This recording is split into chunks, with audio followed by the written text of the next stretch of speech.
کا معجزہ ہے۔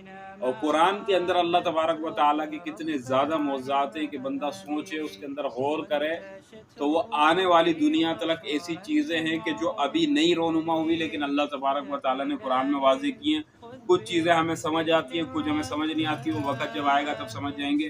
تو قرآن کتنے معجزات سے بھرا ہے۔ دیکھیں قرآن کا یہ صاف کھلا معجزہ نہیں ہے کہ قرآن میں اللہ تبارک و تعالیٰ نے فرمایا کہ تبت یدا ابی لہب وتب، کہ ابو لہب جو ہے وہ ہلاک ہو گیا، اس کی بیوی اور وہ دونوں جہنم کے اندر جائیں گے۔ کیوں ہلاک ہو گیا؟